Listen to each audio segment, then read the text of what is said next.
Today I have the pleasure of reading to you one of my favorite books, and what makes this so special to me is because it's about a pet, and I have a pet dog that I love very much. So I hope you enjoy Harry the Dirty Dog, written by Jean Zion, pictures by Margaret Bloy Graham. Harry was a white dog with black spots who liked everything except getting a bath.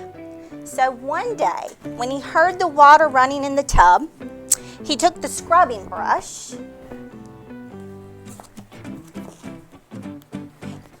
and he buried it in the backyard. Then he ran away from home. Boy, he really doesn't like baths. He played where they were fixing the street, and he got very, very dirty. He played at the railroad and got even dirtier.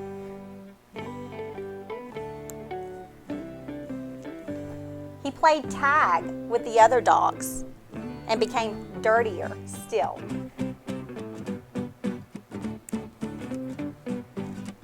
He slid down the coal chute and got the dirtiest of all. In fact, he changed from a white dog with black spots to a black dog with white spots. Although there were many other things to do, Harry began to wonder if his family thought that he had really run away. He felt tired and hungry too. So without stopping on the way, he ran back home.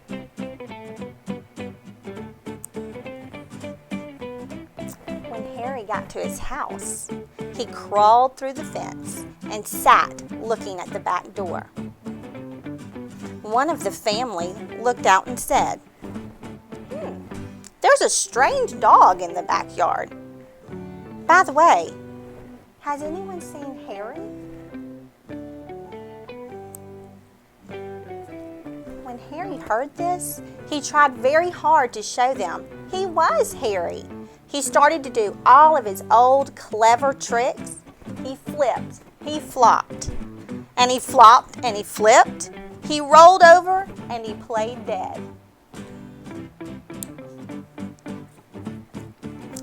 And he danced and he sang.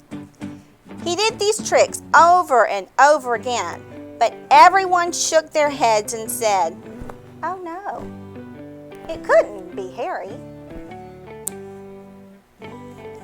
Harry gave up. He walked slowly toward the gate and suddenly he stopped. He ran to the corner of the garden and started to dig furiously. Soon he jumped away from the hole, barking short, happy barks. He found the scrubbing brush, and carrying it in his mouth, he ran into the house. Up the stairs he dashed, with the family following close behind. I wonder where Harry's going. He jumped into the bathtub and sat up begging with the scrubbing brush in his mouth, a trick that he certainly had never done before. "This little doggy wants a bath," cried the little girl, and her father said, "Why don't you and your brother give him one?" Harry's bath was the soapiest one he'd ever had. It worked like magic. As soon as the children started to scrub, they began shouting, "Mommy, Daddy, look, come quick! It's Harry, it's Harry, it's Harry," they cried. Harry wagged his tail and was very, very happy. His family combed and brushed him lovingly, and he became once again a white dog with black spots. It was wonderful to be home. After dinner, Harry fell asleep in his favorite place, happily dreaming of how much fun it had been getting dirty. He slept so soundly, he didn't even feel the scrubbing brush he'd hidden under his pillow.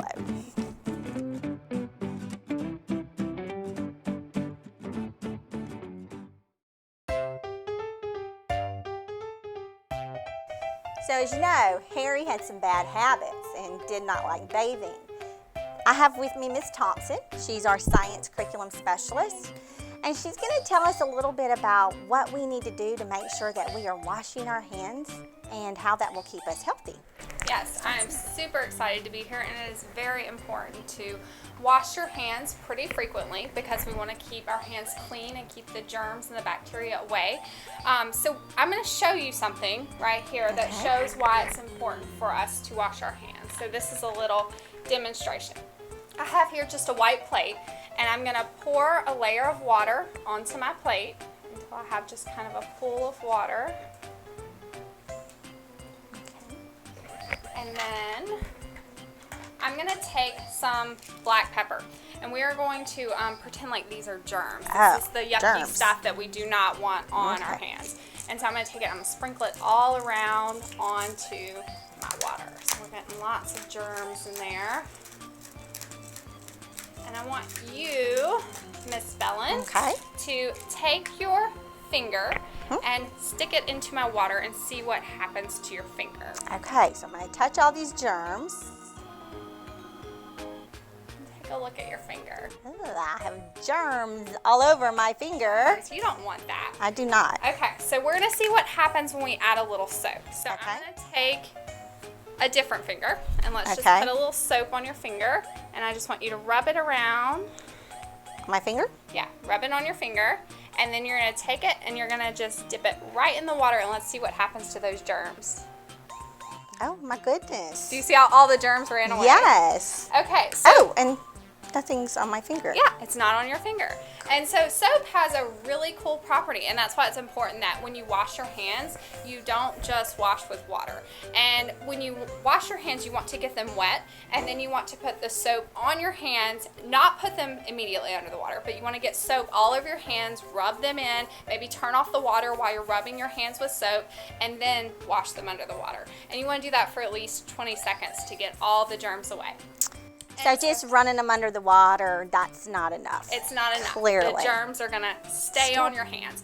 And the reason that is because our hands are covered in oils. We produce a lot of oils on our fingers, and all of those oils stay on your hands. And we know that oil and water don't mix. And so the germs, they get in that oil, and that oil stays on your hands where the water just runs off. But if you put the soap on there, what happens is the soap helps to break apart the oil that has the germs in it, and it takes it off your hands. And so that's why soap is so important. Wow, that's awesome. Thank you for sharing that, and that's why it was important for Harry to get that bath more frequently. But this is a good tip. I appreciate you coming. This certainly will help keep people safe and well. Yes, I'm sure Harry had some soap in it. I am certain he did. Thank you. Yes.